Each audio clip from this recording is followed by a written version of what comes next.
it is time for Shiny Side Out with Dave and Mecky. So I hope you have your tinfoil hat all made and cinched down tight over your ears. So take it away, Dave and Mecky. Welcome to Shiny Side Out with Dave and Mecky on WZZR, broadcasting from Australia for Revolution Radios on freedomslips.com. It's on air, online, and on your smart device. So grab an app to listen anywhere or listen at home on a Grace tabletop digital radio. If you missed Solaris' show, you can become a subscriber to Revolution Radio. It costs $5 a month, and you've got access to all of the archives. And you can check out our shows, her shows, everyone's shows. It's awesome. It's good money to spend. We acknowledge the traditional custodians of the land. For me, that's the Daruk people, and that's with a G. There we go. And for Dave, the Darkin Young. And we pay our respects to elders past, present, and future. Now, today is a special show, and it's special in the way that a long-standing friend of the shows has produced a movie. Yes, a motion picture, that's right. Touching pretty much on all the topics we cover on the Shiny Side Out. So we were honored when we were asked to conduct this interview with both Stuart and Paul. And we were lucky enough to also had a preview screening of the movie itself. It is brilliant, and it does cover all of the things that you don't normally see in other movies. Usually glossed over, and this goes into some depth and detail around conspiracies, specifically with the World War II flavor. But I don't want to take too much away from the interview itself, and then the movie, hopefully, that you can see as well. It's available on all platforms. In fact, it's been released today on a number of them. I'm actually sitting here in the Bloodhound FX Sydney studios, right? And if you haven't heard of that particular, you're very welcome. Thank you. And we have here with us, we've got Stuart and Paul. And I wouldn't mind if you maybe spoke about Bloodhound first, just introduce the company, Sure. Maybe things you guys have been involved in the past that might be of interest to our listeners, if that's cool. I'm a special effects artist. I've been involved in filmmaking for probably close to 20 years now. I've worked on over 30 feature films. Most of it's all on my website. You can see it all on my bloodhoundeffects.com website. It's all written down there. Brilliant. Paul? I'm a corporate person. That's true.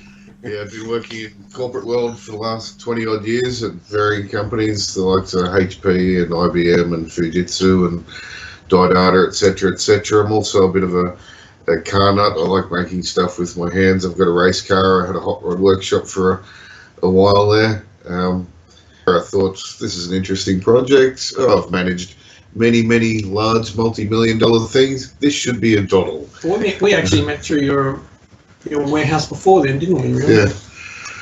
Comparing warehouses. Yeah. We're in a really cool warehouse living quarter right now. I'm looking at a wall of videos, and I'm not kidding, it's thousands of videos. And if you're watching this on YouTube, it's Dave's new background. My books are real. Dave is a green screen. Anyway. There's only about 6,000. Only about 6,000. So these guys are really into the material, which is fantastic. The movie is interesting. It takes, I think, a bit of a different tack. I mean, I guess you could classify it as horror, sci-fi, conspiracy.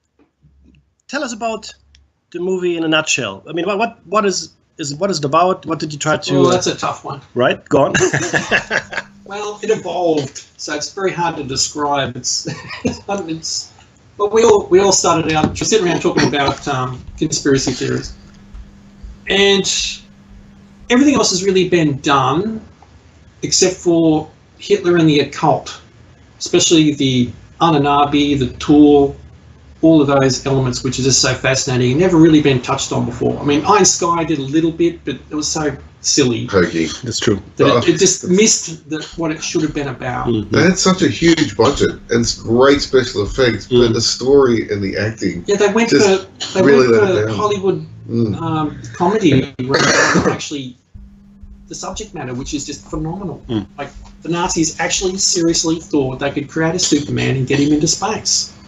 And the Vril, which they were on as well, the Vrilya, the whole technology was about, and this is what people don't realise about the Nazi Party and the whole 1,000-year Reich. It wasn't 1,000 years to create Hitlers and Goebbels and Gorings and Bormans. It was 1,000 Year Right to create a perfect Superman, to get the human race to where he could stand on the ground and project himself into space without an aircraft.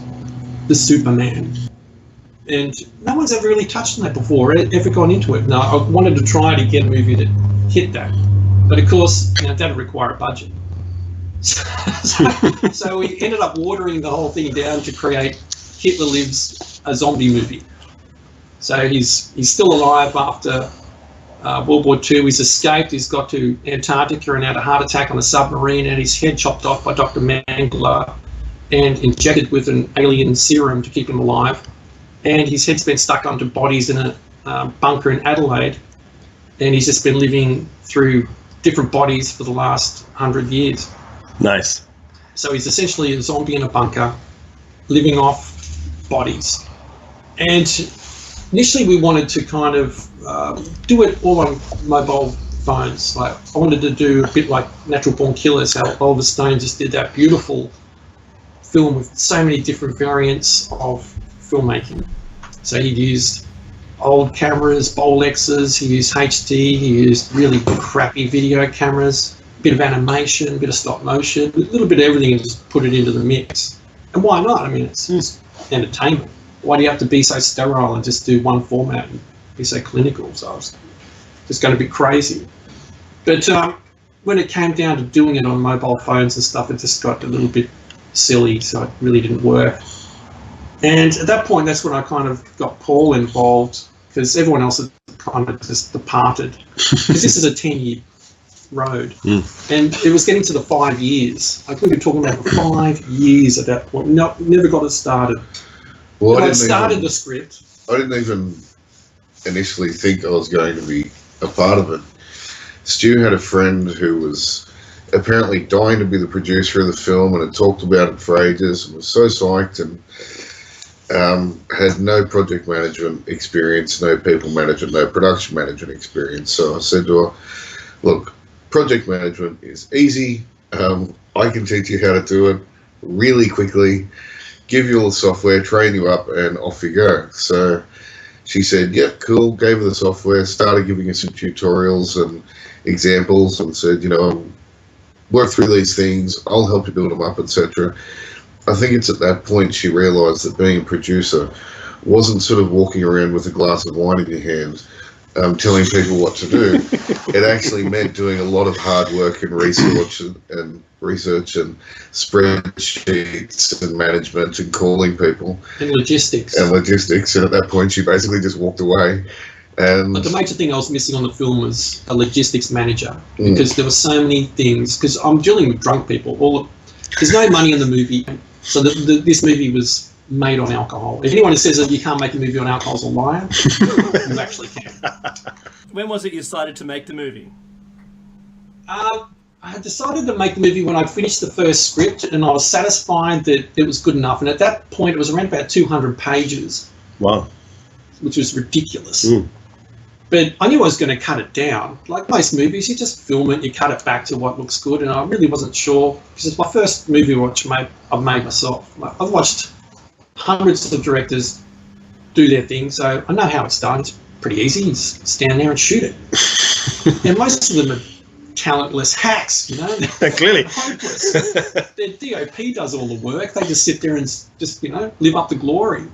Whereas I wanted to be on the floor. I wanted to be Sam Raimi and do the cool shots and go crazy. We actually devised one element to have the cameras go around the wall with some railroad tracks.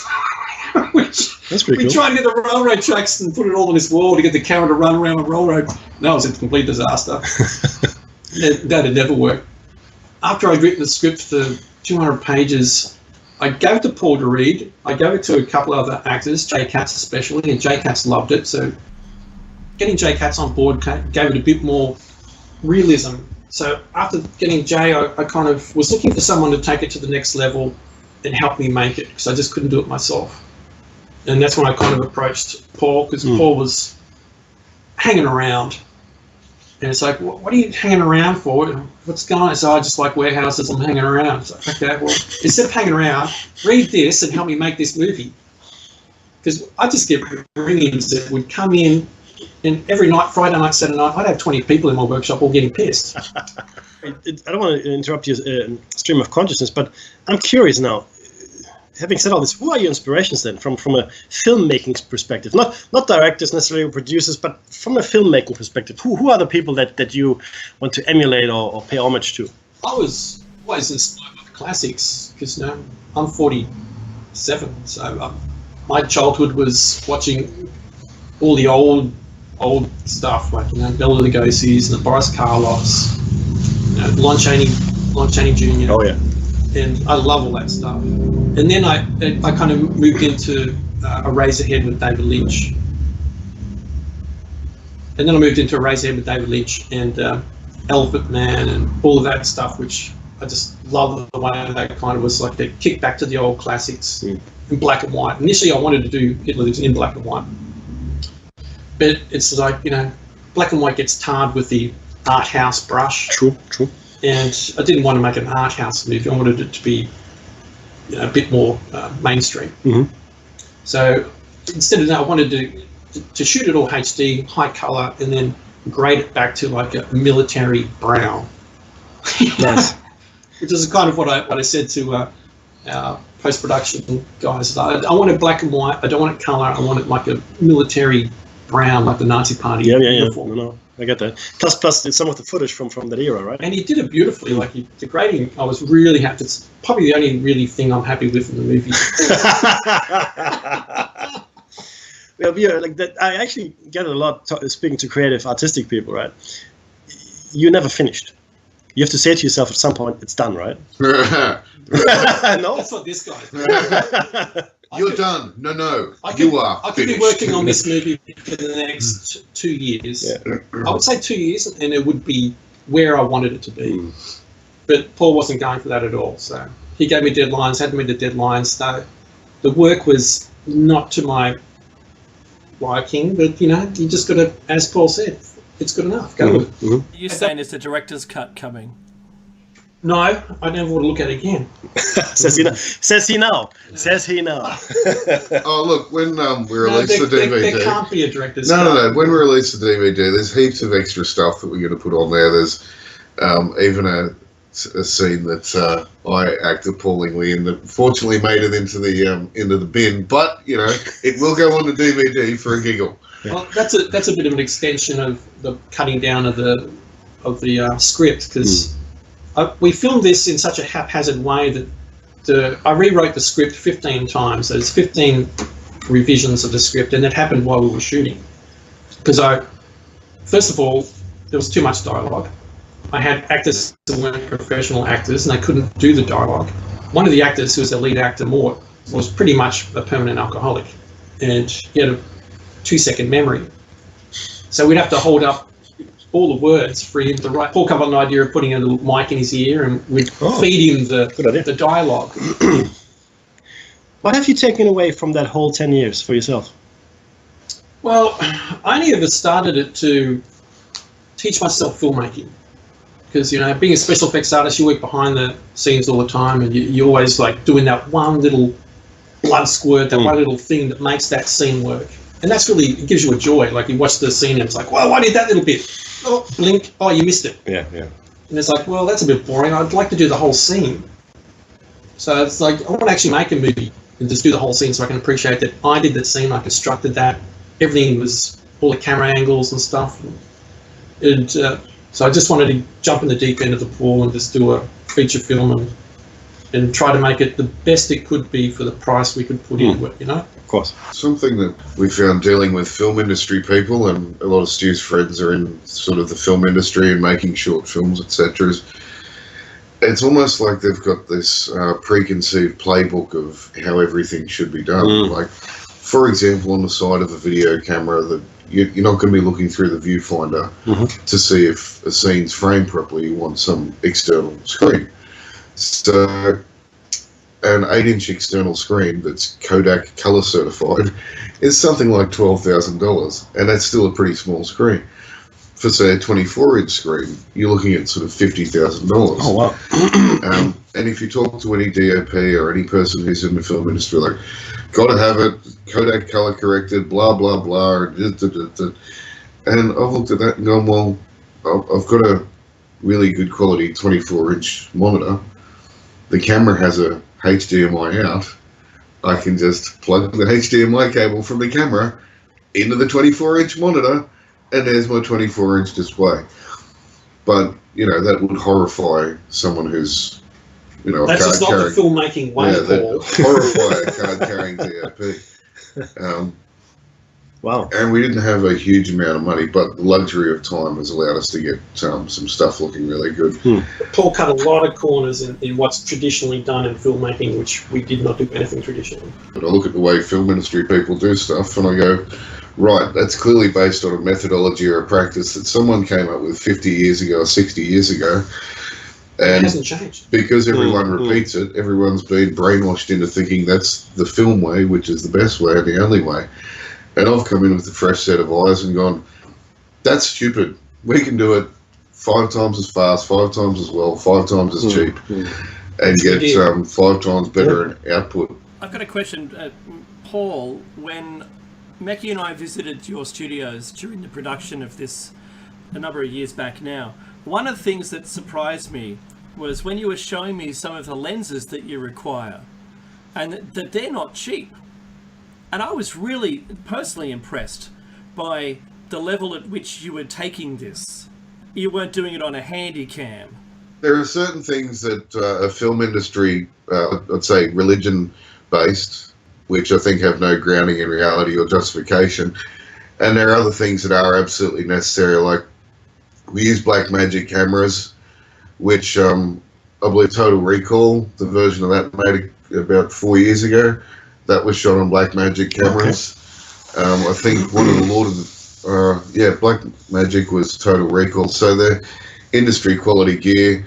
We used, HP professional editing workstations through the film. We've used, all the right Adobe professional software, etc. So where it was required, we've invested the money. I just have been careful not to waste money on placating the film gods, so to speak, following the rules.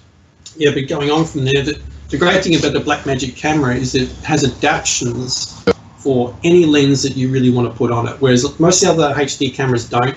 They come with their own lenses and they're very specific, and you've got to buy these, like, some of them are like $25,000 lenses that go onto a camera. Whoa. And without it, you can't do that shot. Whereas with the Blackmagic, you can go and get Bolex lenses from the 1960s and put these little suckers on. And they're like shorter than the length of your finger. Wow. But they will give you an open scope wider than the widescreen of a $200,000 lens. Wow. And they're just amazing, which is what I use on the film. They're all Bolex. And these are the same lenses that we use in the Hammer horror movies. Oh, okay. So it gives you that Hammer horror feel. Yeah, it gives straight out of the 60s. Really great feel using those old lenses. And like just turning on that little Blackmagic and looking through that little monitor and seeing what was being shot in 1960 coming through a HD camera, it's just fantastic. That's brilliant. And I can't work out why more people don't use old lenses. Mm-hmm.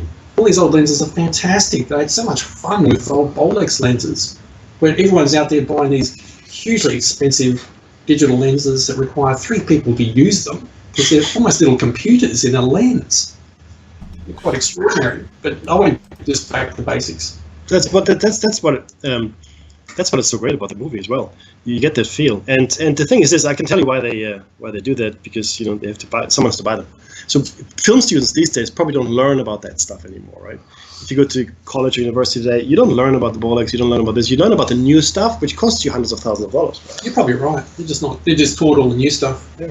Oh, look, working with a couple of millennials in the process of making this film, the way they're taught, the way they learn is so different to the way that my generation, so I'm 40 thereabouts, and you guys' generation, the way we learned things was by starting out with something cheap and nasty, and then getting a better one and better one, or making the thing that you have better and better. Yeah. Whether it be cameras or computers or motorbikes or whatever, it was always an evolutionary process of learning, and your skills increase over time as your knowledge level increases. You shouldn't just start out with a Porsche. Yeah, but with millennials, they go to decide, I want to be a graphic designer, I want to be a this, I want to be that.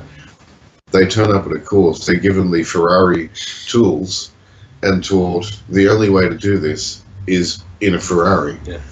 And so, yeah, they really struggle to You can see innovate. that in their product because it's very limited. Mm. Especially a lot of the horror movies today. I watch a lot of horror movies and they're bloody awful. Yeah, there is only one way to do this, and you must do it in this Ferrari model thing. And if you talk to them about innovating it, you can just see it really clashes with how their brain's been wired by the way they're taught these days. Which, of course, is a problem for the larger society as well. Now, you've gone into quite a bit of the process there as well, Paul. I'd like you to maybe expand on that a little bit, and then I want to get to some of the meat of the content of the movie as well. But so clearly, creative process over here with Stuart. You were the slave driver with the whip, and well, you know, I mean, deadlines. I mean, Paul and I actually met at work in the same way that Dave and I met at work. So Paul and I worked many contracts together and solution architecture and so forth. So I know exactly where he's coming from. But please, Paul, tell me about the process that you went through. Maybe the learnings that you took away. Yeah, well, it's interesting. The learnings I've taken away from this, I apply with a pretty broad brush across most things these days. In that, working in corporate world where people are paid money to do tasks, etc., I've always been accused of being a very harsh boss, a dictator. I'm not consultative. I don't care what people think about what I'm telling them to do. I tell them to do it and expect to get it done. Really, Paul? And, you know, that's been feedback I've received a number of times. And people say, just because you know where you want to be doesn't mean other people do. You need to take them on the journey. And I've always been of the view, I don't care if they understand what their goal is. They need to complete X task so that the following task can be completed. They are, to quote General Norman Schwarzkopf, human material to me and nothing more. But I feel all warm and fuzzy now. I thought that's what Stalin said. But through this process, I've learned that, you know, if you're not paying people and you do have to, you know, sometimes motivate them with liquor and sometimes it's pizza and sometimes it's because we're cool and you want to hang around with us and sometimes it's because this movie's cool and you want to have your name on it, etc. It's really difficult to motivate people to actually deliver results out of that. And yes, it's taught me to be somewhat more consultative in my approach and to try and take people on the journey and inspire people about the outcome that you're going to achieve as opposed to just do the thing. You've got to remember you're working with artists. Paul. Good point. Artists don't do what they're told. Main character Hitler Zombie was Mort, who's been a close good friend, and he also did the storyboards for the movies. He's a talented storyboard artist. Jay Katz is Dr. Mengele, and he's a great MC. He does a lot of events across Sydney. He hosted Naked City for many years, which is one of the best nightly events in town way back when. And Chris Adrina, I met on Mad Max Fury Road when we were in a Fox studio working on Mad Max. And he was kind of like a struggling actor trying to make ends meet. And I was like, you're perfect for what I'm looking at for a harsh Nazi. Yeah, Chris has actually got a bit going on. He was in one of the Wolverine movies, the one where it was shot in Sydney, is standing there next to Hugh Jackman. He was in Neighbours, but then, you know, his circumstances sort of changed in life and he took a break from acting for a while, and this is really sort of how he got back into it. We've also got Herbie, who's one of our actors.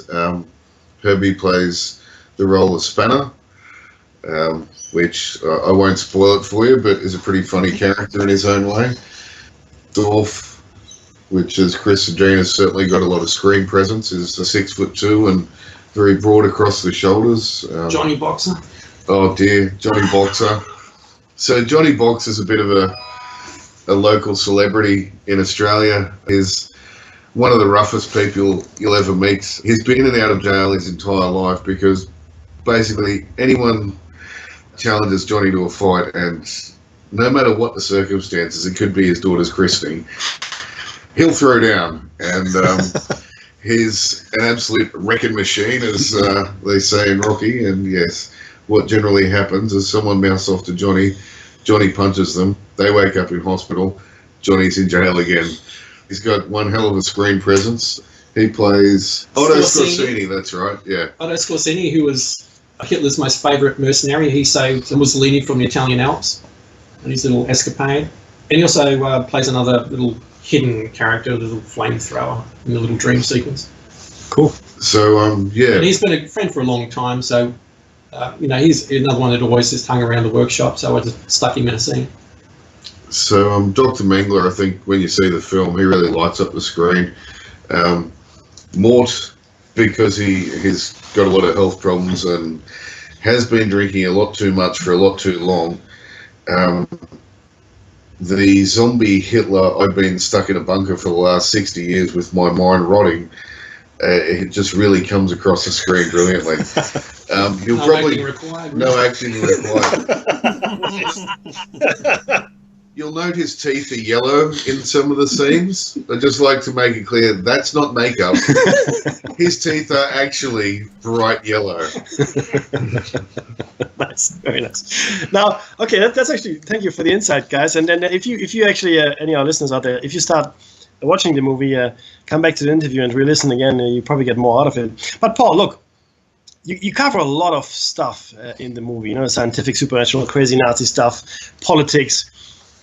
Can you take us through some of those things? Because there's a lot in that movie, and you really have to pay attention to catch it all. It goes right from runic writing on the walls, right, to little engineering machines, and then other references that might be obscure but actually are meaningful. So do pay attention when you watch it.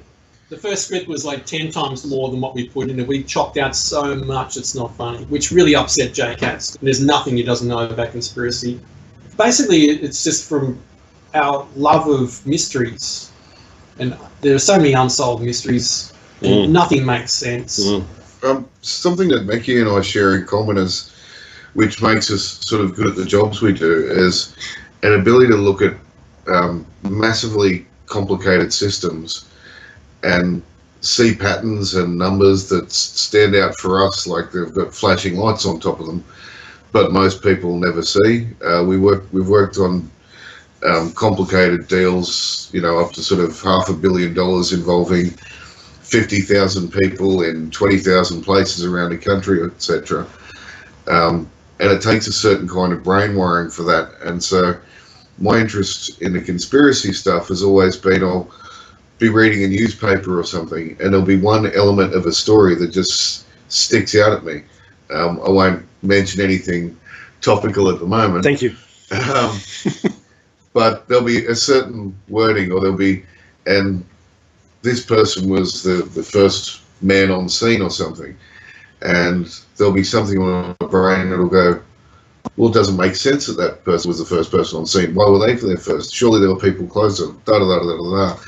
And pick the entire narrative of some accepted story to pieces based on that little breadcrumb that I see.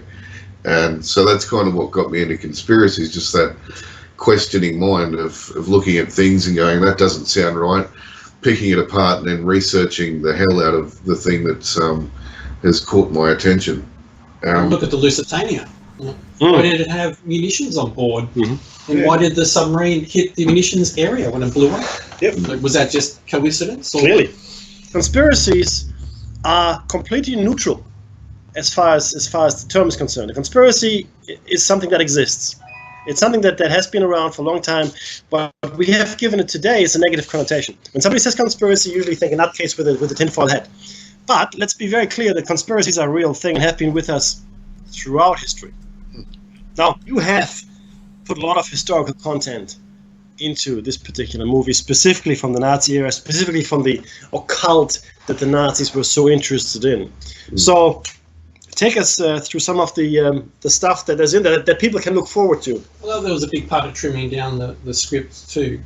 It's just that I had to cut out all the stuff that was irrelevant to that story and get back to the nuts and bolts, which took me to the 15th script, which included everything else. So some of the stuff we cover is scientific, supernatural, political and then your crazy Nazi science stuff.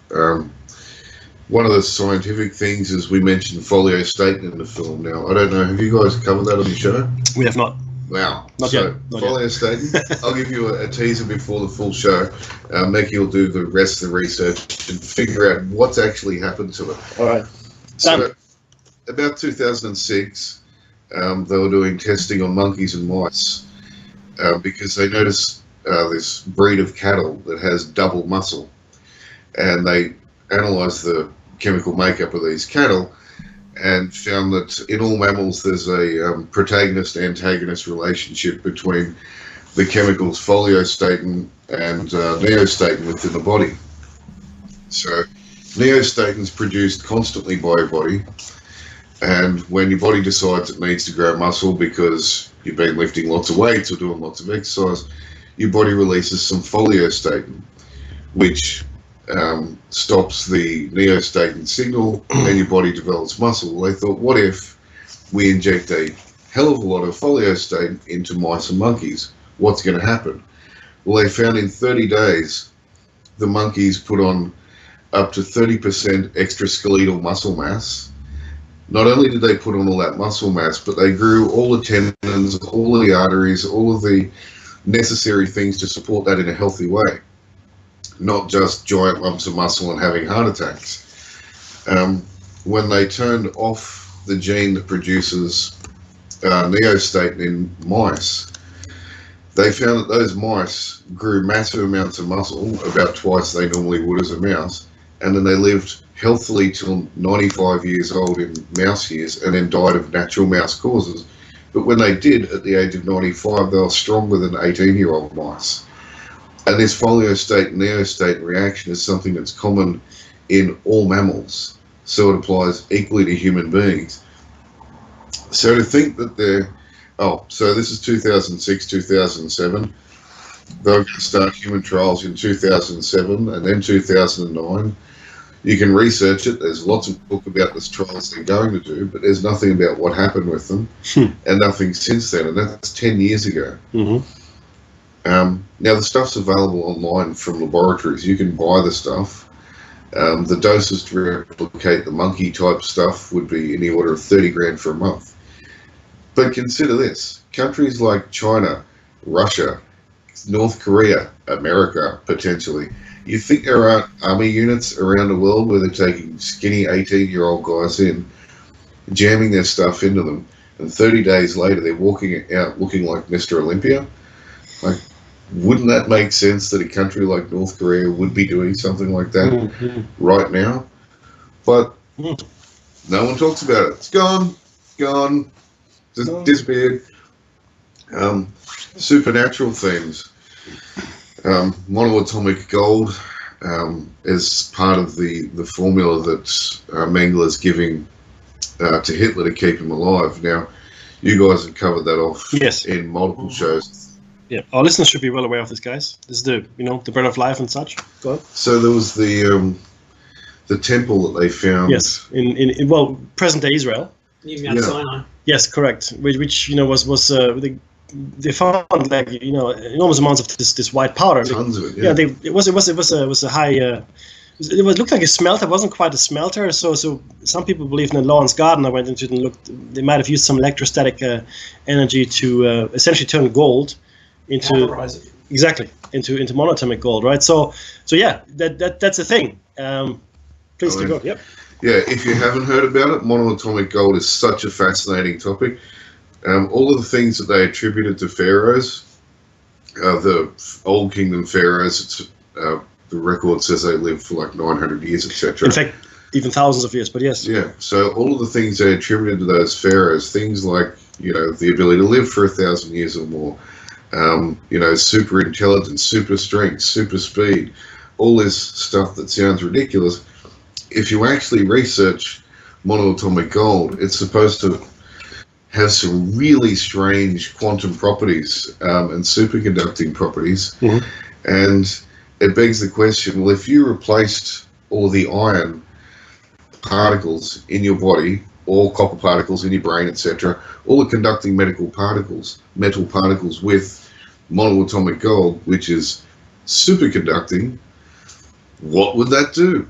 And then you look at these legends of pharaohs and stuff, and you go, well, as crazy as that all sounds, it's starting to line up. And then we see this temple filled with tons of this stuff. There's mummies that they've found that are packed full of it. You break their bone, the mummies, and the powder falls out of them. They talk about the bread of life that they used to give to the pharaohs that was prepared by special priests that was potentially full of this stuff. Who knows? But anyway, cover that off a little bit. The political stuff in the film, there's some lines in there like, we're barbarians and that's an honourable thing to be, and we shall march into the blood-soaked halls of Valhalla, etc. You probably hear that and think, well, that's pretty wacky. How did they come up with that? Well, Stu didn't actually come up with that. Those are direct quotes from Adolf Hitler. And if you listen through the film, a lot of the characters in it, so Goebbels, etc., the speeches they're making, the things that they're saying are actual direct historical quotes. They sound insane. They are insane, but they are actual quotes from history. They're throughout the film. We also mention the Bush family a little, and the fact that they're, ex-CIA, gangster puppets. They smuggled Hitler's gold Nazi gold out of Germany. They were amongst the first of the too big to fail clubs. So at the end of World War II, there was Henry Ford, there were the Bush families, etc., who'd been double-dealing to both sides, the Allies and the Germans, right throughout the war. IBM, and basically the president had to make a decision.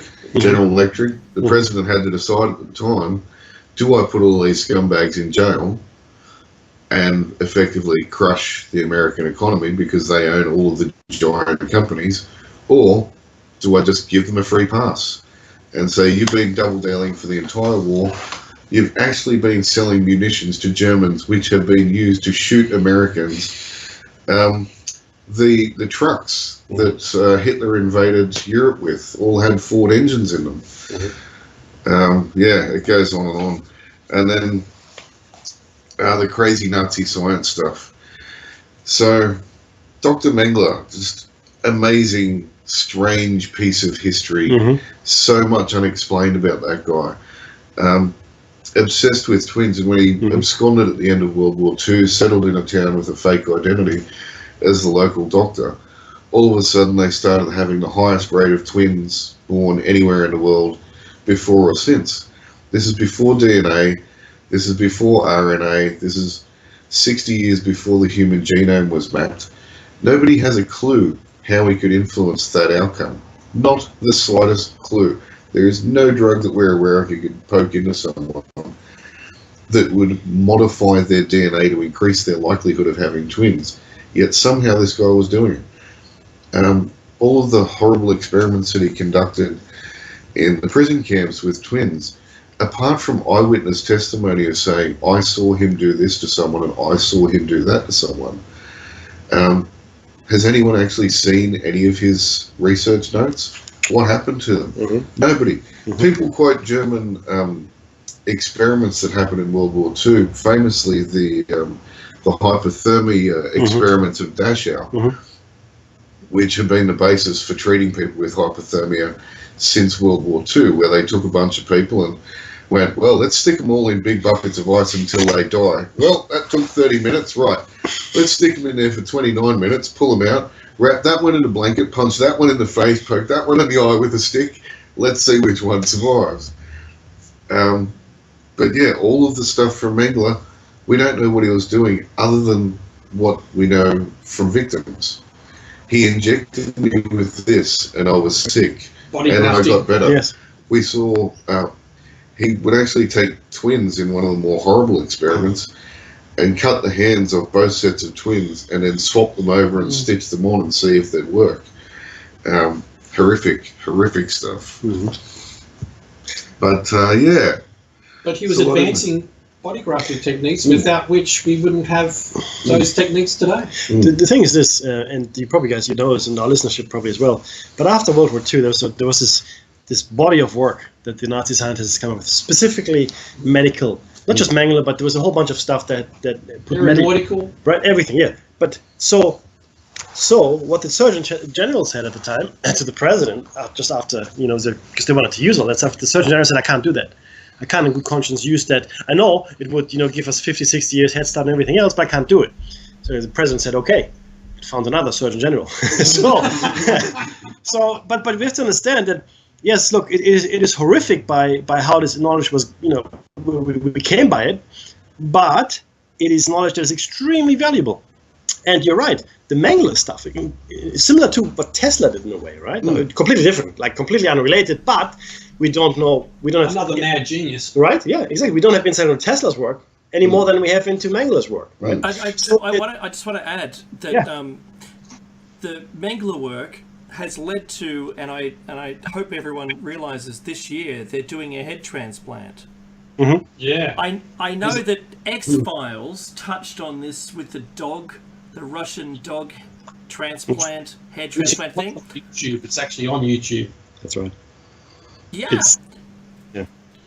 Yeah, well, it's timely that this year they're doing that head transplant, and it actually happens in the film, and Mengele doing it. I think it's brilliant. So I think we've all been interested in that since, Walt Disney. Walt Disney was in a cryotube somewhere, just on ice, waiting for a body to get to. Yeah, which was an inspiration for me at the beginning. It's like, well, Disney wants to replace his head on someone else. What about Hitler? Why isn't Hitler's head on ice somewhere? No, look, it is a priceless image. And look, the Simpsons have taken it off endlessly, right? And it's become part of popular culture. You take a head and put it on someone else's body. But now, rather than being just some kind of science fiction or fantasy or even some kind of horrific or even comical kind of interlude, this is now reality. We can now, or we're on the verge of performing an actual head transplant. And who's to say it hasn't happened before anyway? Right? So, the mind boggles. Think of all of the hideously evil billionaires around the world. Well, there's actually been a couple of Hitler brain removal movies that were done in the 60s. His head was cut off and put onto a plate, or his brain was put into a woman or something. Yeah, and on a much lesser scale, of course, the new movie, in my opinion, you got the Marathon Man and the Boys from Brazil. Yeah, great films. Right, I love them. Right, so Dustin Hoffman, Marathon Man, where Mengele actually lives in. He's a dentist. Yeah. Correct, and he's being uncovered by Dustin Hoffman's brother, as it were. As the Boys from Brazil deal with Hitler's. Well, clones, I guess, in a way, right? Mengele and his clones. Bingo, right? So people have been thinking about this stuff. So let's be clear. It has been in the public mind. Because these characters are real. Yeah. They got away with hideous murder, and they got to live to old age. Yeah. Mengele died an old man. Yeah. Bormann died an old man. Exactly. Now, how did this happen? Well, the question I have for you guys is this. So both the movies I just mentioned, right? And they were 80s and 70s, I think, even, right? They were shot then. Yeah, no, 70s. Nothing of a like nature in the last 40 years. The Iron Sky. But that was really a comical take on it, right? So that wasn't... Because it's dangerous material, right? No one wants to touch it. Because, I don't know how... If you do it, sometimes you can always... it gets close to either being too judgmental or it's politically incorrect. Well, I think it just comes under politically incorrect. You just don't talk about it. So look, and I'm not fishing for it, and if it hasn't happened, that's good for you. But did you experience any troubles or obstacles having the movies or the movie rather listed or published or put up for sale? The process has been long and drawn out. Look, we've been very careful with the material in the film. Right. Very, very careful. There are certain things that I won't, mention for the sake of potentially offending or upsetting someone. That we've been very careful to make sure that we've tried to remove anything that would give any offense to any minority group of any kind. Understood. So we've made sure that there's absolutely none of that in the film, and it really is more about telling a story of this crazy old Hitler in his bunker, what happens, the madness, and where that mental battle happens between him and Mangler and how that finally plays out, and also using that as a mechanism to talk about the conspiracy stuff and supernatural and crazy science, etc. So we've really steered clear of anything that could upset or offend. No, look, and we know all about that, so I appreciate that. That's good stuff. So more people, I think, can enjoy it. Yeah, right? makes More it people, more it's more accessible to most people. But look, It also makes it challenging because Yeah. you want to explore those things. You want to hit them, but it's not worth it. It's easier if you just bypass them and just travel down another road. yeah, but see, look, and this is going to be very controversial. So you can cut us out later, Dave, if we have to. But I understand. obviously, there are subjects that bear exploring, and if we truly had freedom of speech, we could, and Absolutely. nobody would And mind. we clearly don't have freedom of speech. Clearly do not.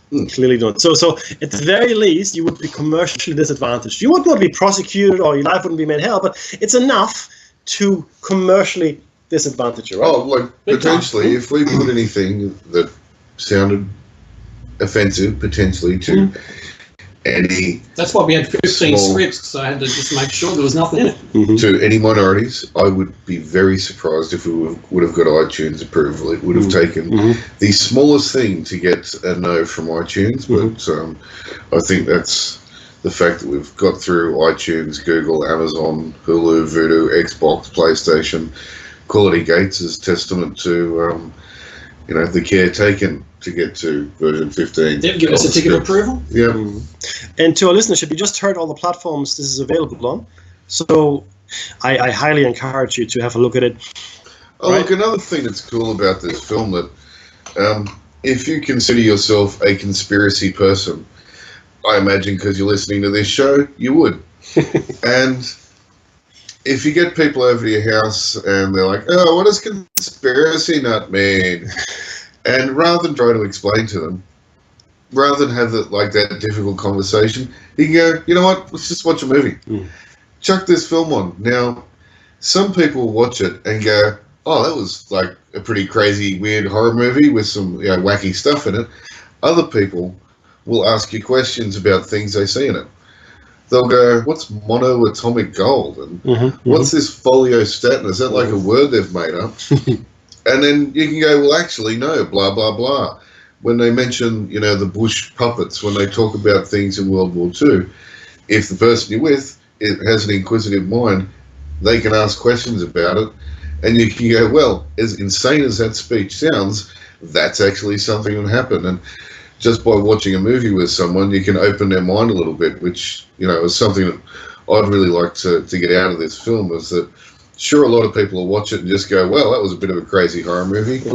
But I'm really hoping that it'll open people's minds and make people question, and maybe there'll be some topics in there that they'll go, oh, that's cool, and they go off and Google them and do a bit of research and maybe start looking at the world in a slightly different way. How much of the crazy Nazi science, the tech and the idea and the spirit behind all of the inventions and the hunt behind it for the paranormal, did you want to get packed into it? Oh, look, without giving too much of the film away, it's definitely in there.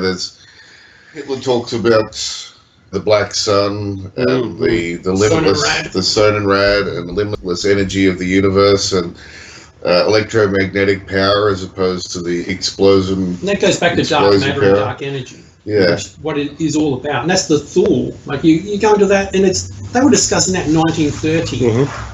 Like Thule magic is dark matter. It's dark energy. And we're still talking about it today. So we wanted to get a lot of that into the film, but we were kind of a little bit castrated. We couldn't do too much because we had limited time. We got 80 minutes. And, it's very difficult to make dialogue that can fully appreciate it. Maybe we'll do that in part 2. But there's part 2. I like the idea, part 2. But no, to your... You heard it here question, first. Yeah. No, to your question, we do touch on it. So there's certainly enough Easter eggs in there to get people on the right track with the occult dark energy side of German science. And then you get a great segue there. What do you guys want to get out of this movie? I mean, you want to open people's minds. That's awesome and admirable, but you still have to earn a crust, right? We just wanted to have fun and make a film. I'm a special effects artist. It's what I do every day. So it wasn't about getting anything else out of it. It was just about making a movie, getting fun times with mates, enjoying ourselves, and making a crazy film. That's actually very refreshing. And to listenership, I mean, we all commercially jaded. We're being, everything's stuffed on our throats, and even if we don't want it, we're still forced to buy it. This was created for the joy of creation, for the joy of the artistry that went into it. I mean, that alone, in my opinion, makes it worth watching. Allowing people to have easy conversations about conspiracy stuff, door that this opens, I think is really cool. And the fact that it's got lots of these little Easter eggs in there that are conversation starters, I think is great. And it's going to be a movie that people are going to watch multiple times to sort of get the most out of it. I have invested 5 years of my life in this. Every time I've had leave from my normal corporate job, I've come and slept on the floor of a workshop and done 12-hour days, etc. You have a mattress, dude. You want on the floor. Nice. What a martyr. Oh, a mattress covered in fiberglass and cohabitating That's with warmth, dude. That's with- warmth. It's with fiberglass. rats. With rats. But anyway, I would like to. rat. There's no rat plural. Anyway, I'd like to see some financial return out of this. Yeah. Really, it's less than the cost of a Big Mac meal. Yeah. For 10 years of Stuart's vision and hard work, and 5 years of my life, and the hundreds of thousands of dollars it actually costs us to make this film, I think the cost of a Big Mac meal and a can of Coke is not a lot to ask. No, I completely agree. And I would really urge you guys to just see if you can stream it, or whatever format you want to consume it in. It's all good. Do you guys think that there will be a theatrical release at any point anywhere? Hell no. Nope. Nah. It's just not worth it, Hitler right? lives, dude. Well, that's Don't okay. give me no theatrical. I don't know. It's more about, again, going back to the reasons we made this film and the inspiration behind it is to get information and something creative out to the masses. The whole theatrical release is just sort of buttering up to that whole monolithic Hollywood machine and really have no interest in that. This is why we've used the distribution model we have, where Stuart and I control the film. It's the film that Stu wanted to create with the script he wanted to create, creatively the way he wanted to create it. We haven't sold it to Lionsgate for them to then go and chop bits out and change the name and reinvent characters. The way it's graded, that's Stuart's director vision, artistic vision of exactly how I want it graded. If you sell your film to a big studio, they might come in and go, yeah, we think a blue wash would look great on this, whereas that piece Stuart explained about the brown being inspired by the Nazi uniforms, etc., that's really artistically important. You sell your film, you lose all that control. Just on that, I mean, you're listening to Revolution Radio, which is listener funded. No corporate sponsorship. It's completely you guys that support the station, and the hosts, if we can. This is the same. This movie, it was initially financed by the people that worked on it. There's no corporate sponsorship here. None of the big studios are involved. And your contribution here, we talk about crowdfunding and listener funding and viewer funding. This is really what it is, right? This is, again, the medium you've already subscribed to. So in my opinion, this is a natural extension of listening to the show, is to now watch the movie. And now that this has been released on these various platforms, I think the Shiny Side Out will probably do a companion cycle of some of the topics that are raised in the movie to give you. So as you watch the movie, would you want to know some more, we'll try to explore that for you. There's some excellent books out there. There's some really good research that has already been done, and we're just plugging into that. I mean, there's really good stuff out there on this, and it's real, guys. This is real stuff. We want to share information that is real information, not just a fantasy. We want to educate people. We want to help you hopefully understand the deeper connections and the bigger picture. We didn't want to give too much away of the storyline because it's a movie and people want to enjoy it. And I want for people to have that wow moment, right, as they're watching it for the first time. There'll right? be a few of those. Right, which is great. So, but what, in your own words, either would you like people to take away, or would you like to achieve, or any other final message that you would leave the viewership with? Well, the movie's essentially a surreal exploitation film, so you get what you're given. Just enjoy it. It's just a bit of crazy maniac action. Thank you very much. Look, I really appreciate both Stuart and Paul coming on the show and giving us first grab. Now that it's been released, I'm sure there'll be other interviews to follow from other medias. In fact, I'm convinced there will be. So we do appreciate the exclusive. Back to the studio. Thanks, Mecky. That's awesome. Just going to wait for Becky to sort his audio out. And in the meantime, what did you think? What did you think, everyone? What an awesome thing it is. I can't believe it. Now, Mecky and I saw the pre-screener for this, and it is truly a tremendous movie. It's a great film, and there's some great concepts. Oh, you're here, Mecky. Awesome. Yes, awesome. Yes. All right. And look, and I have to thank Paul and Stuart for putting the time in, for making the film, and also allowing us the first grab of an interview with them. Mecky, what do you think?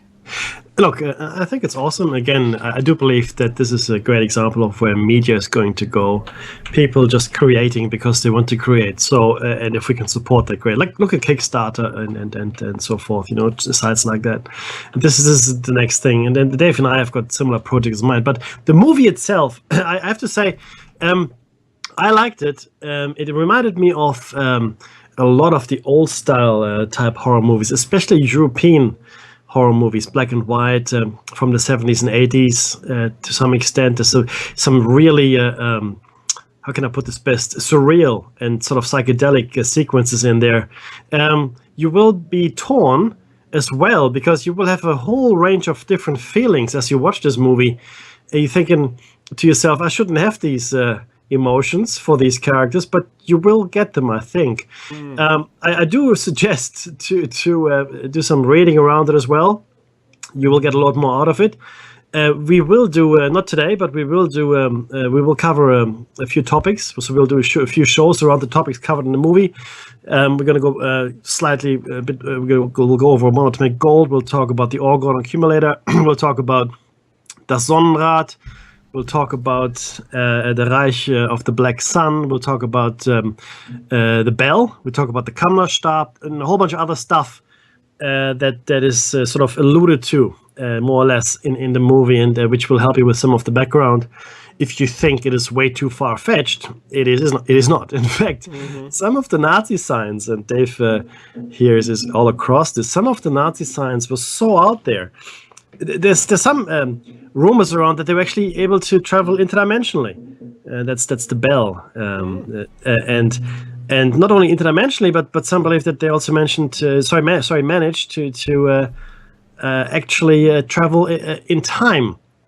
There's also a talk about a nuclear device that was used in the Ukraine before Alamogordo, so before the American atomic bomb. Is it true? Well, I don't know for a fact. I don't know if it's true for a fact, but there's certainly some indicators that might be true. So the movie, and I have to warn you though, also it's not necessarily for the faint of heart. So do watch it. But if you love horror, and if you love surreal horror movies like Lynch and so forth, it's for you. This movie is for you. Watch it with friends. If you love conspiracy theories, if you do believe that Hitler survived the end of World War II, this is for you. Is it far-fetched to think that, because it's the beginning of the sequence of the movies, and it takes place in fact the entire movie takes place there. It's Adelaide. Is it far-fetched? No, there's a massive German community in Adelaide. There's a place called Haandorf, which is a rooster village, I guess, in Adelaide. So none of this is far-fetched. I mean, South Australia specifically, we're very close to the Antarctic, where the Nazis were meant to have bases, and maybe still do, right? So, we know there was a huge community of expat Nazis in Argentina, of course, right? In Brazil as well. So yeah, Dave, I enjoyed it, but I think you have to watch it twice. I think you have to watch it twice, and the end. So toward the end, I'd say the end third of the movie, a lot of things are explained in a way that make the first 2/3 of the movie a lot clearer, right? So you have to stay with it. right? But the last third of the movie, all of a sudden, there are quite a few things that were only touched upon are made very clear and explained in relative detail. You still have to watch it and enjoy it, but I liked it. Dave, what about you? Well, you know what?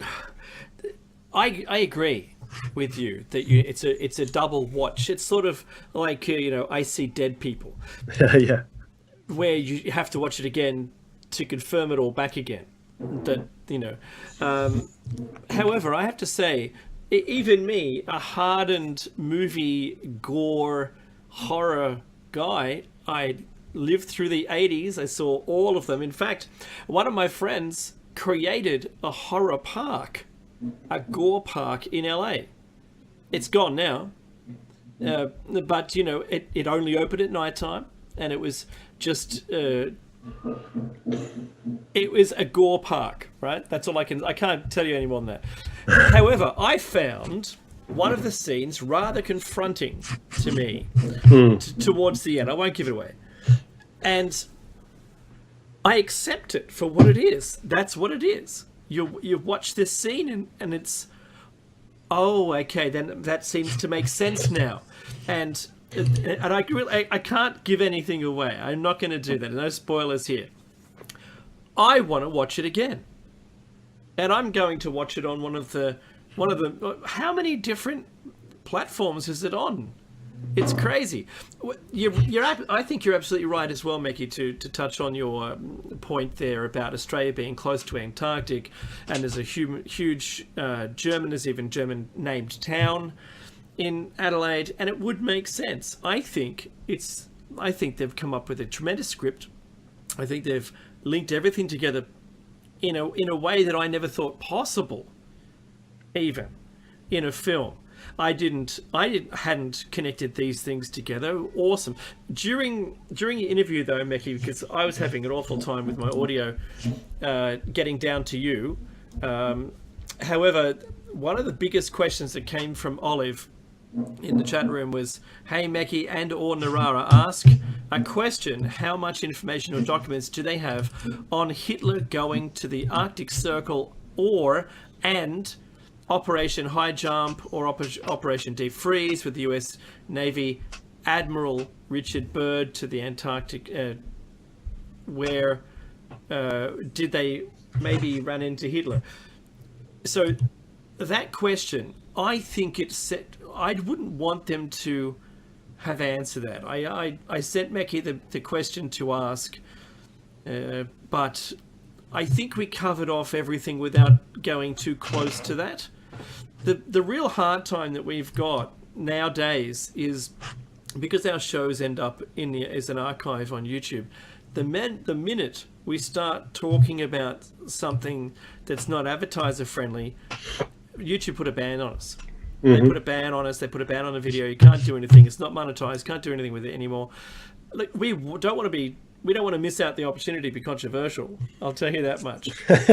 but what we don't want is for this show to not promote the film. That's what we want. We want that film to be promoted. We want it to be successful. It's great. So was it? It was on iTunes. It was on Vulu. Was that another platform I heard in the middle of all of that? It's everywhere. You should be able to find it. You should be able to find it. The movie's called Hitler Lives and You Came to Die. Look for it on whatever platform you've got. Yes. Doesn't matter. Doesn't matter what it is. Look for it. And I think the astonishing thing, Mekki, despite all the things that they've been able to put in the film, they got approval for it. I know. Look, again, it is a work of art. Therefore, people treat it as fiction, which is fine. That it contains factual components is good. But I think whoever classified it and then finally agreed to put it up for resale or streaming just looked at it as a movie. It's a movie, and look at the movies today. There's a whole bunch of stuff in movies, and in fact, if you're looking for the violence factor, it's not really in there. I mean, there's some gore in it. Trust, there's some gore in it, but the movies and TV shows much gorier and much more graphic than this. But having said that, and this is an important point as well for production value. So the production value of this movie is actually quite high, and the reason it is quite high, there's quite a bit of CGI in there. There's a lot of special effects. There's a lot of prop work and all that. It's because that's what those guys do. It's Bloodhound FX is the studio or the company behind this, and like it was mentioned in the interview, they've been involved in a large array of movies, including Mad Max Fury Road, most recently. And so the special effects in there, they're actually really, really good. So it doesn't feel like a cheap movie. Now you know, sometimes you watch these cheap movies, you're thinking, oh, I just wasted my time. Not so with this. If the story doesn't take you in, the special effects and even the scenes and so forth, the production value is high. It's enjoyable to watch from that point of view. And if you look at the Hitler character and his eyes and his face, it's actually a really, really good portrayal of a Hitler that has been living in the same bunker for 60 years, jumping from body to, or his heady rather, jumping from body to body and being kept alive that way. Not wanting to give too much away, but it's a really haunting kind of face, and you have to. That's what I was gonna say. Oh, sorry, mate. No, it's okay, Mackie. But the close-up shots of his face, and you hear it in the interview. They say, that is him. That is what they wanted. They wanted this person who has lived in a bunker for 60 years, and it's a steel glow, a steel stare. What's behind those eyes? I think he does a great job. Oh, I completely agree. And there's some dream sequences. There are sequences that people mentioned in the interview, like Johnny Boxer. And I have to be honest with you. I mean, I expected a guy like that to be in a movie like what was it? It was made into Fight Club. No, yeah, well, that would be on the money. Trainspotting. Sin City. Oh yeah. One of those characters, those iconic characters, like almost tropes, almost over the top, right? Mm-hmm. That he's the kind of guy, as far as I know, that actually is larger than life and he's got a really great screen presence, and as he has his little sequence there. Look, I like the actor that played Mengele. Yeah, Mengele. No, he's yeah. And again, I want you to look at the contrast between Mengele and Hitler, or the portrayal of the contrast. If you can, I really, really would like you guys to go and stream it or whatever you want to do. Paul and Stu, they've spent the last 10 years realizing this. They're talking about more stuff. There's some. I expect more to come out of. That collaboration, maybe, and I think the production company is called Haunebu, which is also relevant. So you might want to have a look at what that means. It's the first shot as you started in the credits. Haunebu film. It's meaningful, but if you don't know what it means, go and find out. It's actually a journey worth taking. I really enjoy. I like the opening sequence and how the harvesting occurs. Honestly, one of the things that all of the quotes that you hear in there are actual real quotes. They're not made up. Yeah, that's right. That's the other thing that I took away from this. When I was listening to, I was hearing all the dream sequences, watching all of Hitler's madness, and all of those quotes are real. They're what they actually said. They're quotes from history. Yeah. And we're talking about it in 2017. Yeah, absolutely. They knew it then. Oh. Look, and that's right. Not only that, the whole occult aspect of the Nazis is usually something that is lost. You don't learn about it in school, certainly. Believe it or not, when I was at uni, I did political sciences, and one of my theses, or like my minors, I guess it was, dealt with it. And my thesis was, or my hypothesis that I put forward, or my theory in the thesis was that if Hitler actually, did what he did in order to bring about the end of the world, in order to bring about Armageddon, in order to bring about the end of Christianity. Because Holocaust, believe it or not, means a burnt offering. It's a term. It means burnt offering. So in my opinion, in the thesis, and I still believe that to be true to some extent, I think Hitler did what he did to essentially bring about the end of things in that way, and usher out Christianity and reinvigorate the Nordic religions. Yeah, because he saw Catholicism as an outgrowth of Judaism, out of a Jewish religion, which of course is true, right? So even though he was born Catholic, right, he so it seems he later came to despise that and the fact that it was a religion born out of Judaism, as Islam is, believe it or not. So it's the truth. It's history. And the occult component. There's actually a book called Hitler's Table Talk.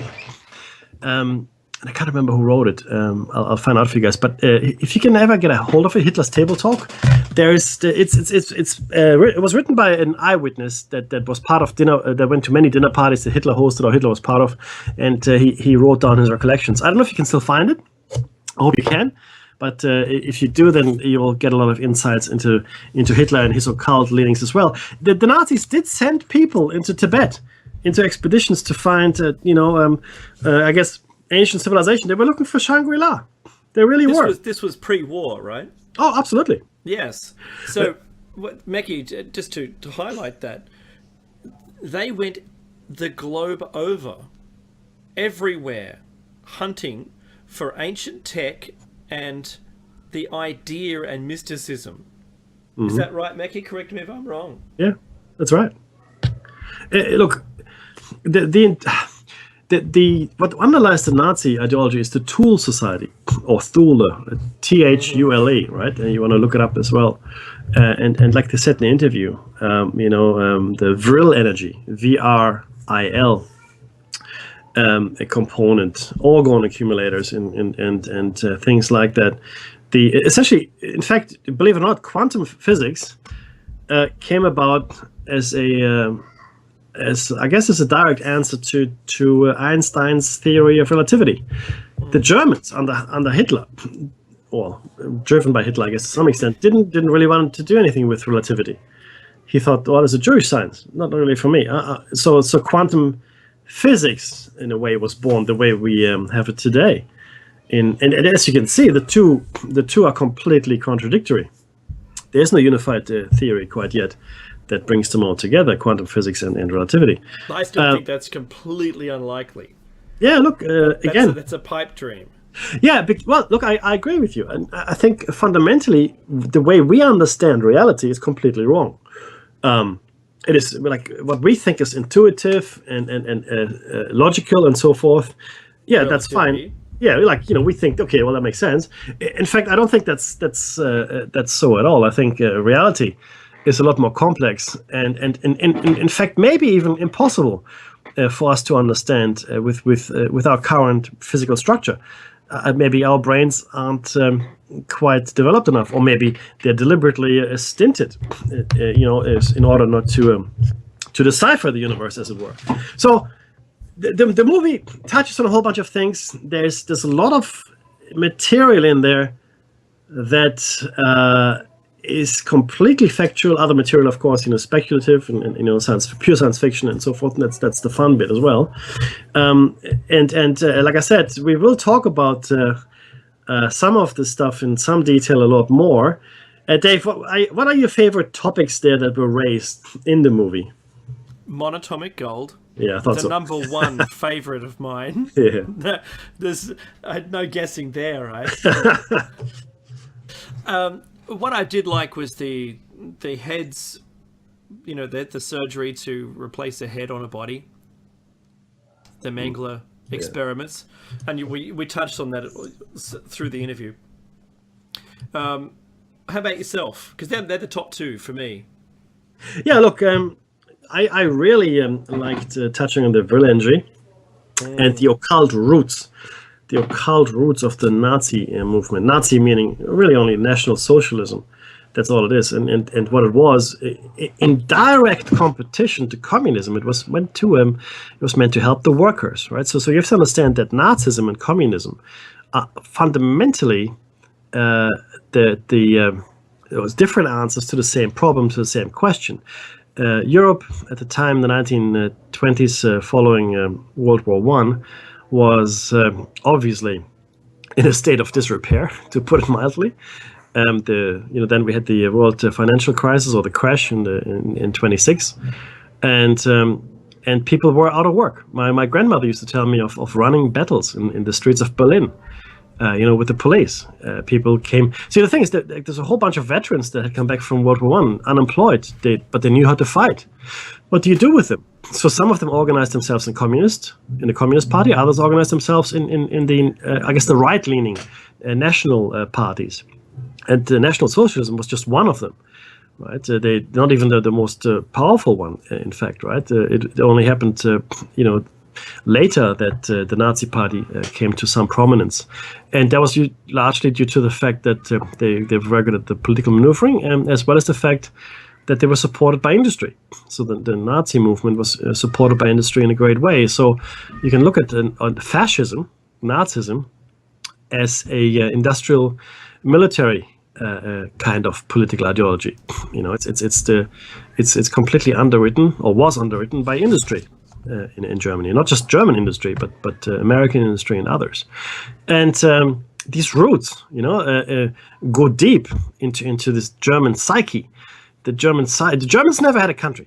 Germans didn't have a country until Bismarck. Before Bismarck, we're talking 1860s, yeah. Germany was a collection of dukedoms and little countries, and in fact, in the 1700s, you would have to cross 50 borders to go from Munich to Hamburg, which is 1,000 kilometers, right? And so what Hitler needed, Greater Germania. That's right. In fact, it was called the Holy Roman Empire of German Nations. The Holy Roman Empire of German Nations. That should, tell you something. And Prussia was a part of it. Bavaria, and Swabia and Hesse and so forth. They're all independent nations before the 1860s. And it was this need for the Germans to develop a strong national identity, because all of a sudden the French, who were really the first nation, and then the British came along and created these nation states with a very strong national identity. The French largely derived their identity from the revolution in 1789, right? The French Revolution, which ended effectively, at least for a while, the monarchy, and brought about the power of the people, the first country to do so in Europe. And so they have a very strong national feeling. Nothing like that happened in Germany, or in Great Britain, for that matter. So the blood and earth, Blut und Boden, the blood and earth, theory or link that Hitler tried to establish was deep rooted.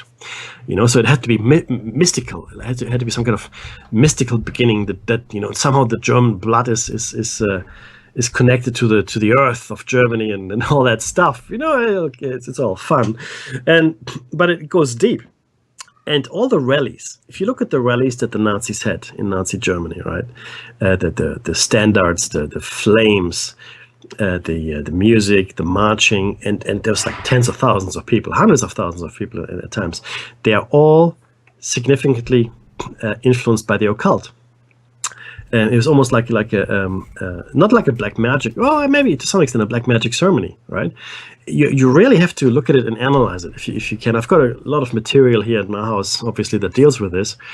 And if you look at the way it was set up, the orientation to the cardinal points, even the choice of the swastika, the reversed swastika. It's not a swastika, it's a reversed swastika, a mirror-imaged swastika. In a similar fashion to the way that the Pentagon is a mirror reversed image of the actual pentagon, right?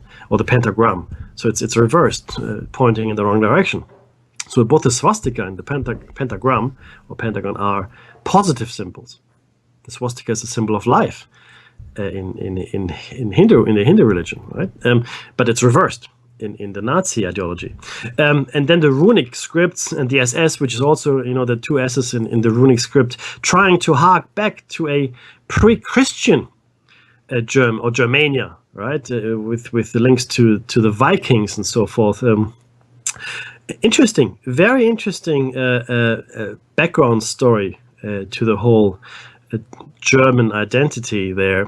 And the problem, of course, is that the outcome of World War I provided the fertile ground for this to grow. So World War I, the Treaty of Versailles, and the German reparations, which ran to 1 billion Reichsmark in gold, completely crippled Germany, completely destroyed. The Germans had no identity.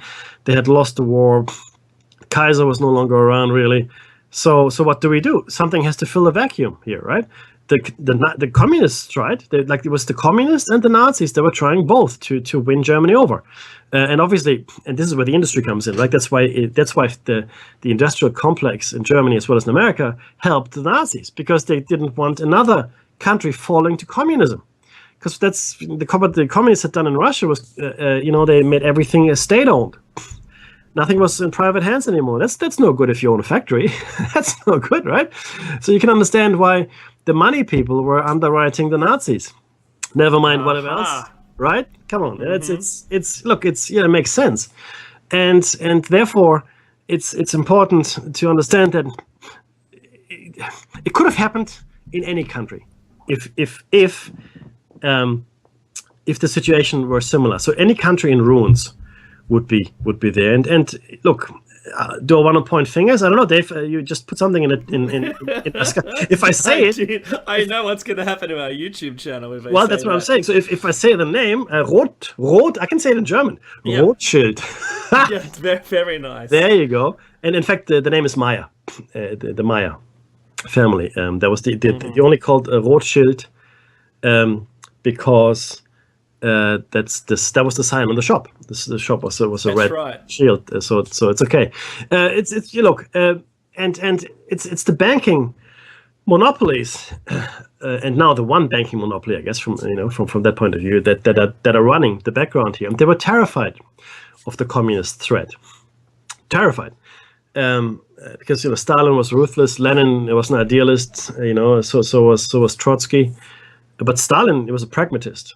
Stalin was completely pragmatic. He just wanted his way, and he wanted communism to succeed, and in his way, though, his communism in his image, the same way that communism in China was created in Mao's image. So communism was never meant for either China or Russia. Communism was meant as an ideology, as a political system for countries like Great Britain or Germany or France, which had a basis of production, factories and so forth, right? So means of production. It was never meant for an agrarian or rural society. It just doesn't work. You need to be fairly sophisticated and industrial for communism to actually be successful. Of course, communism never took root in Germany or Great Britain, much to Engels and Marx's chagrin. It took root in Russia and in China, which was never meant to be the case. So, and that's why it didn't really work that well either. But these were communist ideals created in the image of the leaders for that particular country. Not really that much to do with the original tenets of communism, where everybody's equal. You share the means of productions, right? So there's a factory that makes stuff, and everybody gets a share. Everybody gets a share. There's no rich fat cat sitting on top of it. It's just a commune. It's a commune of people that work together and go forward. And the most successful companies today in Australia, Dave, are in fact companies that are, in America as well, by the way, that are co-owned by the employees. Because everyone has a motive. They have an energy to succeed. Completely correct. Completely correct. Whereas, I mean, if you're working for the man or the woman, as the case may be, working for the boss, then you get paid, and that's good. But you don't actually have a stake in the company. I mean, you could have this job at this company today and a different company tomorrow. To you, it doesn't really matter that much. This company loyalty, which used to exist, by the way, it did exist when companies treated people like people, and not just like an expendable resource. That existed, and in Japan, it's still a big thing. In Japan, I used to hire Dave. I used to hire across Asia Pacific because that's just part of my job, right? Japan is the hardest country to hire in, especially if you're. I'm part of an American company, right? Especially if you're part of a company that is not Japanese. Because so why is that? Because they don't want to leave the company they're in. They're happy in the company. Oh yes, of course. Because the company looks after them. The Japanese companies actually looks after their employees. So therefore, why am I going to move to an American company that's going to fire me tomorrow, right? It's not going to happen. So it literally took me 2 years to fill a couple of positions. Oh, really? Yeah, not for lack of trying, mind you, right? And what happened is we got some expats. So I think that there were Americans that lived in Japan that finally came on board. Because, I guess maybe they looked for a way to go back to the States. And anyway, the point is, Yeah. people respond well if they're looked after, right? They respond well if the company cares for them, right? That's really the bottom line, which doesn't happen today anymore. And Mickey, that's a shame. You're right. It's a shame. Do you think, the term too big to fail? What about too big to care? Does it mean that you become an anonymous component? Look. Yes. So recently here in Australia, the NAB, which is the National Australia Bank, not one of the big three. We've got Commonwealth Bank, we got Westpac, and then we got the ANZ. Those are the big three. Yeah. But so they made, was it 4 billion profit?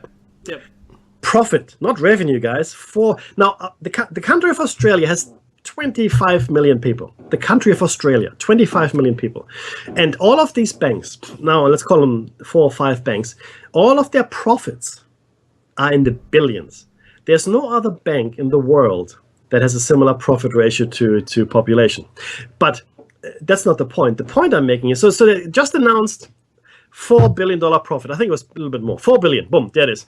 In the same breath, literally, in the same breath, they say, we're going to sack 6,000 people. 6,000 people.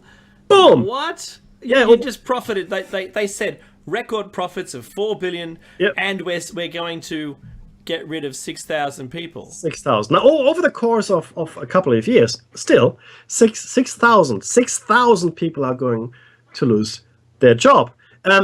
And that's really what we're seeing here. So there are 2 ways to make money. I always say this, and it's true. There are 2 ways to make money. And this is true for everything. One, you make money. You sell stuff, you build stuff, and people buy it. And that's a good way to make money. It's profit, and it's good. It's a good way to make money. The other way to make money is to save cost. How do you save costs? Well, you can be more efficient in your production. You can move to cheaper locations. You have less people. You have more automation. And that's really what we're seeing today. Most companies, not all, of course, are making money because they're saving costs, right? And that's a really sad way of looking at the economy. In fact, if you're a publicly listed company, it doesn't really matter if you're successful, as long as your share price is good. Anyway, so go ahead. Yeah. Wait a minute. I'm scratching my head here. 6,000 people. Okay, 6,000. So if they were all earning the average wage, or say, let's just call it $50,000 a year. Sure. That's $300 million that won't go to the economy. And looking at it that way, correct. How can, if you continue to core all of your working class people, where does the government go? Because they're crying poor now. Wait till you kill that. And kill you've that just many people off. You've just gotten to the crux of the issue that the first world faces. No, this is the crux, and the crux of the issue is this. So what we've done now for the last, I want to say 20 years, maybe a bit longer. But let's say call it 20 years. We've done, we've been looking to, be cheaper. So we've seen the rise of globalism, global corporations which no longer have any national loyalties. They don't even have any national headquarters. They're mostly the tax entities are usually headquartered in the Caribbean or in Singapore or in Malta or Liechtenstein or whatever, places like that, essentially, right? So, and they do it for tax reasons. I mean, if Ireland is really good, actually, if you want to have headquarters. And Ireland is a good country. So that's right. So Dave just put something else in the chat, and actually I'll let you say it. All companies, especially those who are making record profits. It wasn't like, I'm sorry, we're in debt this year, we're not making profits, so we're going to have to let some people go. No, record profits, 4 billion, but we're going to get rid of 6,000 people earning the country, just an average, just to guess, $300 million.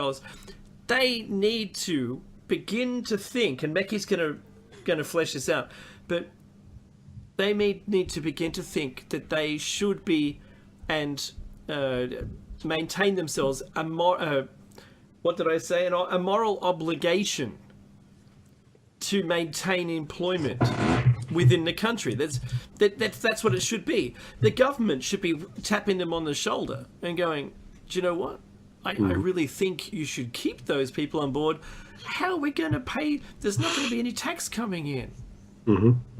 That's right. Now, Mackie, offshoring people is one thing, and that's really tough. It's because, the only thing, and you said this already, but the only thing that companies want and seek is profit. That's all they don't care about how they get the profit. In the end, they don't care. They don't care about you. There is no job security anymore. They've told us there's none of that, right? So too big to care. What are we talking about here, Mackie? Look, this is really a very serious issue that's going to face the first world, and I'm talking about specifically Western countries here, but some like places like Japan to some extent, Singapore as well, South Africa certainly.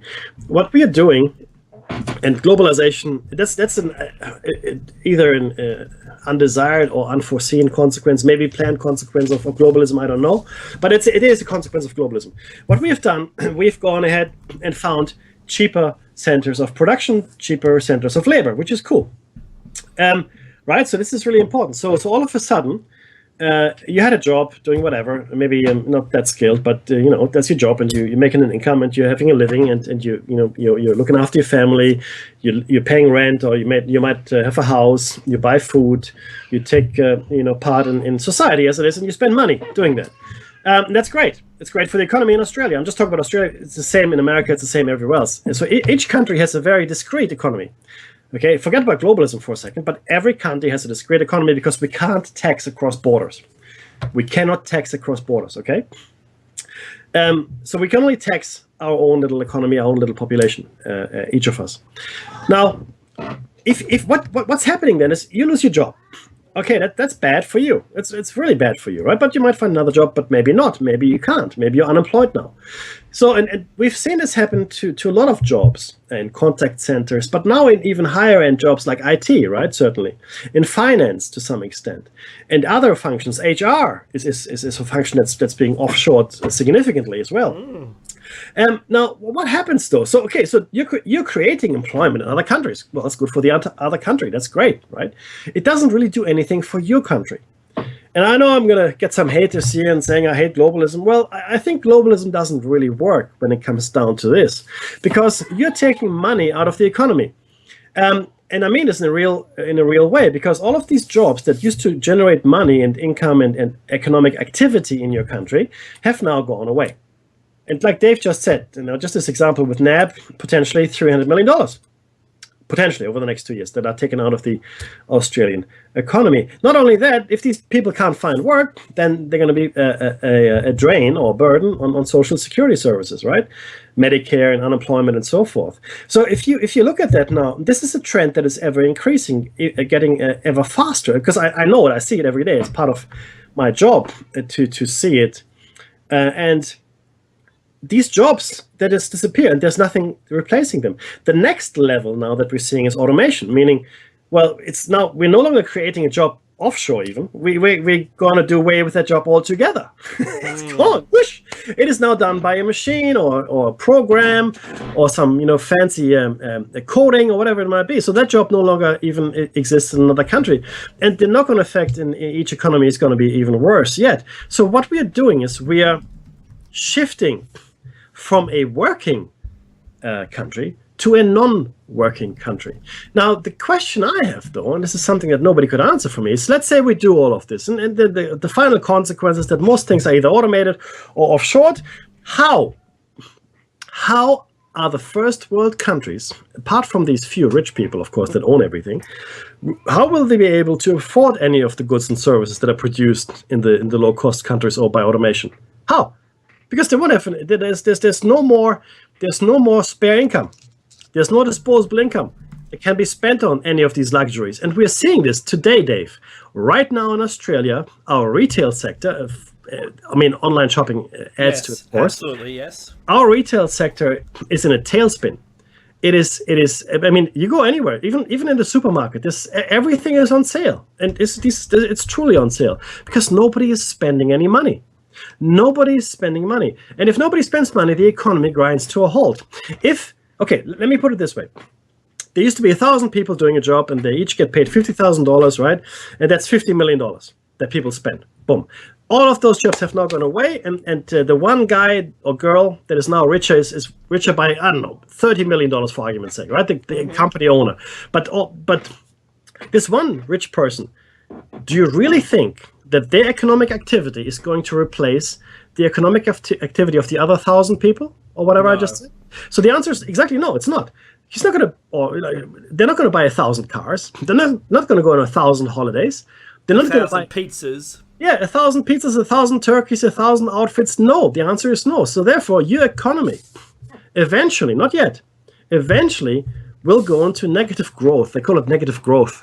It's shrinking. It's not negative growth. It's shrinking. That's not negative growth. That's one of those beautiful terms that is completely meaningless. Negative growth. It's like an efficiency dividend. Yeah, it's in decline.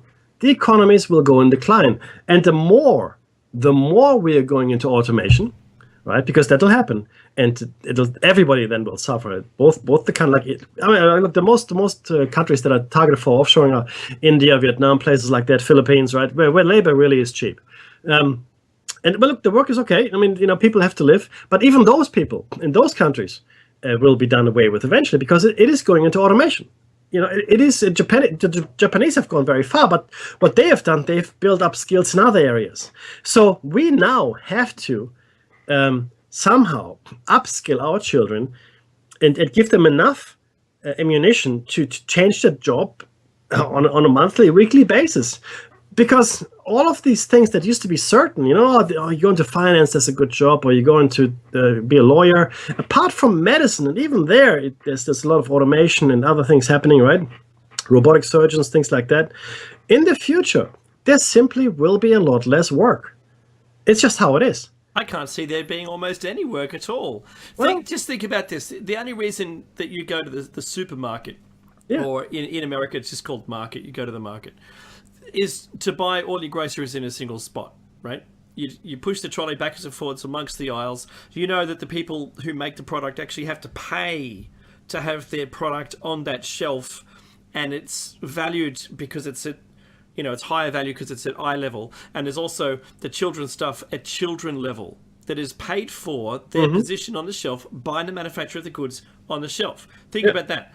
All right, so if we could do all of our shopping. Firstly, think about the transition. I'll just take it back a step. So, firstly, right now, as soon as evening comes, shelf packers come out of the woodwork, and have large things, like pallets of material that they restock the shelves with. Think about some kind of helper robot that takes away that job, and so those people don't exist anymore. In fact, when a certain quantity leaves the store, something's going to come and replenish those shelves for you. That's only an interim model, because right now we don't even have people on checkouts. The checkout chick, from the olden days, has been replaced by just self-service. You can just buy it yourself. Yeah. Coming soon is you just walk the trolley out, where you don't do any more. Like it's already determined what's in the trolley. Yes. And it like the Opal card for traveling, which is just like a plastic card you put credit on. It would automatically deduct it from you. Anyway, but that's only while the shop still exists. Yeah. If we get so good that we can start delivering it to you just directly from a website and people are happy about it, well then that's going to take over from actually having to have stores anywhere. Yes. Yeah, don't whisper that too loud because people are going to hear that. I know that Harvey Norman, for instance, is a huge chain here who in the 80s sold big screen televisions and lounges and all sorts of tech. Love the guy, love what he does. But you know what? He's just opened up a mega store, and the store says, the policy, if you can find it online while you're in store, we'll give it to you for that price of the advertised price online that we can verify. and you can buy our version of that, and we'll ship it to you. Mm-hmm. So he says, come to our building, our huge megastore. Come there and find the thing you want. Don't go scrolling through reams of online pages trying to find the product you want. Just come to my store, he says, and if you can find it while you're there online cheaper, you can buy it from our store rather than online for that price. Yeah. What a considerable risk he's taking doing this. I have to say that out loud, right? Mm-hmm. So think about this. We've got transport drivers. I think the transport of all this online goods is pretty cool, but soon that's going to be as automated as the next thing. Yeah. So Meki's right. The big question here is, where are all the jobs going to come from Mm-hmm. to support this population that we have of 7.7 billion we're almost hitting? We're at 7.5 billion. Mm-hmm. So where is all that going to come from? Well, You know? it can't. Well, look, It just can't. There isn't that much to do. There isn't, and these are real life issues. So the only way out. Sorry, there are a number of ways out here, right? Obviously. So the scenarios could be that we're all sliding into an impoverished kind of society where people are just getting by on social welfare. That the wealthy might dole out in order to gain political power. Who knows what? So essentially, we're creating a huge class divide, which is something we're seeing already. We're eroding the middle class, we're growing the underclass, and the upper class, I guess, is staying static more or less. Now, that's a bad thing. Now, what we could do here to alleviate this is go into space exploration, in opening up new technologies, opening up new vistas for the human race, shipping out colonists to other star systems, in cryosleep, whatever, just to get rid of the poor. And this is, of course, a theme in a number of science fiction movies and books and so forth, what do we do with the unwanted? We just shipped them off to Alpha Centauri for a 200-year sleep. The B ship, Meki. The B ship. It's headed for the sun. Yay! No! But essentially, that's one scenario. The other scenario, of course, is that, as we've discussed in the past, population reduction is a real thing. If population reduction is a real thing, then think about it from that point of view as well, Dave. And this is where it gets really scary. So let's say we have automated everything. People have moved into meaningless jobs more or less, or only in the high end jobs, right? Now, all of a sudden, this automation takes a much more sinister shine, right? Because, I don't need that many people in the world anymore because I've automated everything. What do I need these useless eaters? And that's how they see us, as useless eaters. Well, the answer is we don't need them. Off they go, right? Off, bye-bye. And we stabilize at 500 million. That's nice, 100 million euro. 21, I can smell that coming from a mile away. But think about it. I mean, it's all heading to the point here, right? Of automation is really supporting that, because once you automate everything, the infrastructure, the services, everything that you consume as a rich person will stay as it is because it's automated. Or robotized. I mean, actual robots delivering your goods and harvesting the crops and whatever, making your T-shirts in the factory. I mean, in Japan, automobiles, cars are automated. Tesla factories are largely automated. Right? I mean, you just need a few supervising engineers. That's part of the 500 million. You don't need 10,000 workers in a factory anymore. All right, you don't need 10,000 mine sites. Mine sites are being automated. So you don't need 1,000 miners digging up coal and iron. You don't. You got automated machinery doing that. But you know what I see, Meki? I see the world of innovation shriveling up. Yeah. And whatever point that is, where that all becomes the thing, that's where it'll freeze. It'll be like a time capsule on the 21st century.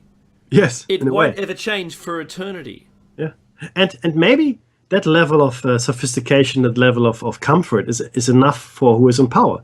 Now, bear in mind, though, and again, this is where the hypothesis goes, bear in mind that I, and maybe we with Dave, believe that there are levels of technology well beyond what we've been told, well beyond our current capabilities, and the very few are aware of this and are taking advantage of it. And in fact, might be doing things that are completely unbelievable to us. Science fiction to us. Correct. So all of this progress we're seeing here is really just progress for us, the yeast, right? In a way. Well, it's true, right? I mean, I like the term. Right. Until we've created a planet-wide automated systems or system that will keep them happy and supplied with stuff. And 500 million, let's say the elite consists of 10,000 individuals, for argument's sake. I'm not saying it does. But if you had a pool of 500 million people to for whatever reason to fall back on, that's sufficient. 7 billion, 8 billion, 10 billion, that's crazy, right? And it's hard to control. I mean, there's some things you can't stop. Okay, and maybe it is true what the hypothesis postulates as well, which is that once we reach 7.76 billion, there'll be an instantaneous elevation, an instantaneous awareness cascade, right? In the Bible, it was called ascension, not ascension, the rapture. Mm-hmm. Just where we all are elevated to the next frequency level, just because we've reached a certain critical number. In nature, it's called critical mass. At a certain critical mass, certain things happen. It just does, certain amounts, like nuclear fission. This is one, right? You bring nuclear material together, it's radioactive, so what? But you can't have a reaction. You have to have a certain amount of nuclear material before it starts. That's called critical mass. And I think that translates to pretty much all biological systems and chemical systems, because it's all connected. Mackie, there was a huge protest of 750,000 people. Protest. Did it hit your media? No. Google it. You'll find it out. It happened. What was today. It? What happened? Oh, it's a protest to the government. Oh, wow. But not in our country, Mackie. Not in your country either, I'm presuming. But check it out. You'll find out where it was. Extraordinarily large. Okay. Now, that's the kind of thing that makes change.